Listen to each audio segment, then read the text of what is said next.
Ако искате скъпи игри на ниски цени, моля посетете Kinguin. И ако искате са още по-евтини, можете да използвате моя промокод TheFrostBay с 3% отстъпка. Линк към сайта долу в описанието.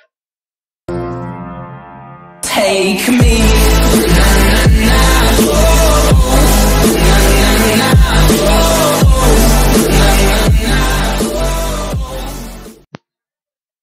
И здравейте хора, днес ще ви покажа ето това, което Kinguin пуснаха в своята страница Facebook.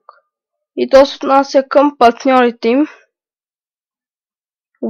Ето сега ще ви прочета. Уважаеми партньори, последните 2 месеца бяха изключително успешни, като става на въпрос за партньорската ни програма, за което искаме да ви благодарим за големия интерес и желание си да пишете.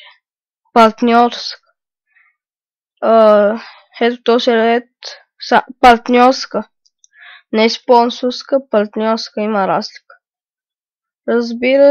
Разбира се, покрай цялата еуфория се получава така, че доста от вас имат проблеми и разбирането на програмата като цяло. С това в следващите редове ще ви доуточним най-важните точки от нея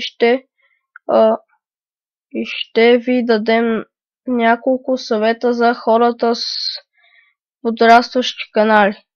Това е добре за хората като мен. Партньорската ни програма, нали? Първото се е обосновала на партньорството между нас и въпросния стример и ютубър. Ние не сме му спонсор. Това е аз, което казах, че не е спонсорство, като това са две коренно различни неща. Да, има разлика между партньор и спонсор. Чрез партньорската програма имате възможност да получавате комисиона в размер на 5% за всяка поръчка, направена през вашия линк, който получавате след като се регистрирате за нея. Намира се в профила ви в сайта на Kinguin, а не като някой ви ползва кода. Кода е само единствено за намаление. Може би тук аз греших, защото и аз си мислех, че е от линка. Той е бил от кода, за това слагам този код, който е моя. Не го слагам под клиповете, а не този код просто на сайта. Това може би по-добре. След като се регистрирате за самата програма, това не означава, че ще започнем да ви изпращаме игри. Да, игрите може да си ги взимате безплатно от сайта, но след като правил нужния баланс, който взимате като комисиона благодарение на партньорската ни програма. Там тези пари, които ви ги дадат, ако си купят игра чрез вашия код. Смятаме, че принципа, на който е направена програмата, е напълно справедлив. Партньорите, които полагат най-големи усилия за канала си, са най-облагодетелствани от нея, докато тези, които не правят нищо чак толкова. Да. След като се регистрирали за партньорската програма, фокусирайте върху материалите, които качвате в канала си, видеята, а не върху това да раздадете една игра, защото сте стигнали 100 абоната. Аудиторията ще дойде да ви гледа не заради една игра, която бихте раздали, а заради самите видеа. Това прави канал успешен. Ако не знаете как изпитва трудност развитието на канала си, взимайте примери и съвети от по-големите ютубъри. Да, питате, не е срамно, всички са започнали от тук за 6-то, може би аз, когато, например, някой голям ютубър почне да обяснява всъщност как е стигнал тези абонати, той казва, правих клипове, но това изглежда като невъзможно с клипове. Просто не знам. Той казва, просто пях постоянно нещо, целта не дават някакви, кой знае какви съвети, защото Може би е гадно. Мисля, мен лично не мога да ги разбера.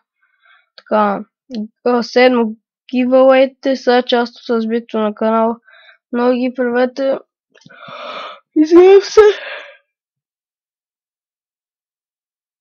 Правете на по-значими цифри. 1000, 10 000, 1000, 10 000, 20 000 и така нататък. Не на 100. Така си губите ресурсите, вместо да ги инвестирате в развитието на канала си. Виждал съм хора да гивалейват нещо за 50 абоната дори.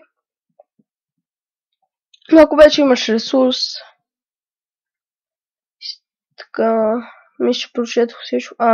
Ако имате въпроси, не се притеснявайте да ги зададете на лично съобщение с екипа. Сме на разположение. Ще се опитаме да отговорим на всеки един от тях. Поздрави, екип Кингуин е тук задали това. Така, да преминаваме сега. Защо правя този клип? Защото повечето хора наричат Kinguin спонсори и да разберат от тук, че не са им спонсори, ако не са видяли този пост. Да разберат, че Kinguin не са им спонсори, а партньори, което има разлика. И не знам, просто исках да покажа за хората, които мисля, че е спонсорство, но то е не за да им натрия носа или нещо от сорта, просто исках да го покажа, за да го видят. Мисля, ако не са видели ето този пост на Kinguin от тяхната Facebook страница. Аз вчера, като си влизах във Facebook, го видях. Ще направя един клип за него. Общо взето е това. Цялата работа. Може да харесате видеоклипа, да се абонирате и това е.